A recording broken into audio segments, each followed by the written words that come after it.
ప్రపంచ మేధావి doctor BR Ambedkar బడుగు బలహీన వర్గాలతో పాటు అట్టడుగున ఉన్న నిరుపేదలను ఉన్నతికి చేసిన కృషి చిరస్మరణీయమని ప్రతిపాడు గ్రామంలో ఉన్న ఉషోదయ యూత్ సభ్యులు బాబు జగజీవన్ రావు యూత్ సభ్యులు వివరించారు.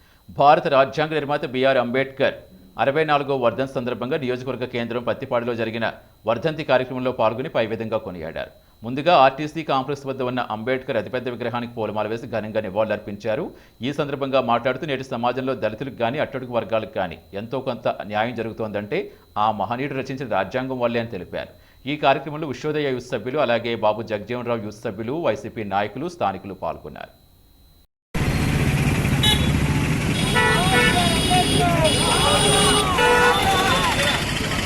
బిఆర్ అంబేద్కర్ గారి వర్ధంతి కార్యక్రమానికి మమ్మల్ని అందరినీ పిలిచినందుకు మేము చాలా అదృష్టంగా భావిస్తున్నాను. నేను పార్టీ తరఫున వైఎస్ఆర్ కాంగ్రెస్ పార్టీ తరఫున మండల కేంద్రాన్ని నన్ను పిలిచినందుకు ఇక్కడ యూత్ సభ్యులకి అందరూ కూడా సహోదరులు అందరికి కూడా, ఎందుకంటే అంబేద్కర్ గారు ఒక కులానికి కానీ ఒక మతానికి కానీ ఒక ప్రాంతానికి కానీ చెయ్యాలని చెప్పేసి ఆయన అనుకోలేదు. ఆయన సామాజిక న్యాయం జరగాలి, అందరికీ విద్యను అభ్యసించాలి, అందరూ పైకి రావాలి, ఎస్సీ ఎస్టీ బీసీ మైనార్టీలు మొత్తం అణగారిన వర్గాలు, ఆయన సూత్రం అంటే ఆయన సిద్ధాంతం అణగారిన వర్గాలన్నీ కూడా అప్పుడు అణగారిన వర్గాలకు ఉండేవాళ్ళు.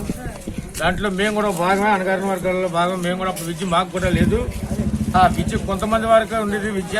అందరూ విద్యను అభ్యసించి ప్రతి గ్రామంలోనూ కూడా ఒక డాక్టర్ ఉండాలి, ఒక వీధిలో వచ్చి ఒక డాక్టరు, ఒక ఇంజనీరు లేక ఒక లాయరు, ఇటువంటి మంచి స్టేజ్కి వెళ్ళి చదువుకోవాలి ప్రతి ఒక్కరు కూడా అని చెప్పి ఈ అప్పటి వరకు కొంత అన్టచబిలిటీ ఇటువంటిది ఉండేది.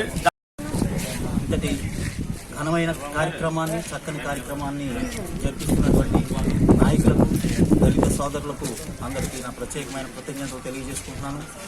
అంబేద్కర్ అంటే ఒక విశ్వ విజేత, అలాగే చీకటి కోణంలో నుంచి తీసుకొచ్చినటువంటి ఒక సూర్యకిరణం.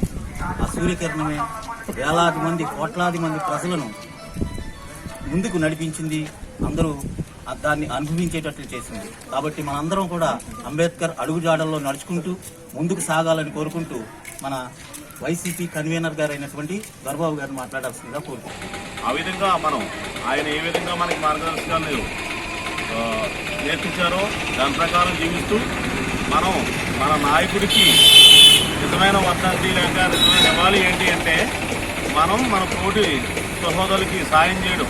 మనం చదువుకున్నాం, మనం ఎదిగాం, మనం బతికిస్తున్నాం అని కాకుండా ఇతరులకు సాయం చేసే తత్వం మనలో ఎప్పుడైతే ఉన్నదో అప్పుడు మన నాయకుడిని మనం ఆలోచించడం ఉంటుంది. ఆ విధంగా మనం మన కార్యక్రమాలు చేస్తూ మన సమాజానికి ఉపయోగపడే విధంగా మన యువశక్తిని కానీ లేక మన సమాజ శక్తిని కానీ మరి ముఖ్యంగా మన అణగారిన కులాల యొక్క అభివృద్ధికి మనందరం పాటుపడాలి. ఆ విధంగా మనం మన జాతీయ నాయకులకి నిజమైన నివాళులర్పించిన వారిగా ఉంటాం. కాబట్టి మన నాయకులకి మనం ఎప్పుడు స్మరిస్తూ మనం ఆయన నిజమైన ఒక విధంగా మన బతుకుల్ని ఒక బాటలో పెట్టి ఆ సమాజంలో గుర్తింపు తెచ్చిన మన నాయకుల్ని ఎప్పుడు స్మరించుకుంటూ ఆ విధంగా మనం ఒక అంబేద్కర్ స్ఫూర్తిని కలిగి జీవించడానికి ప్రయత్నం చేద్దాం. జై అంబేద్కర్.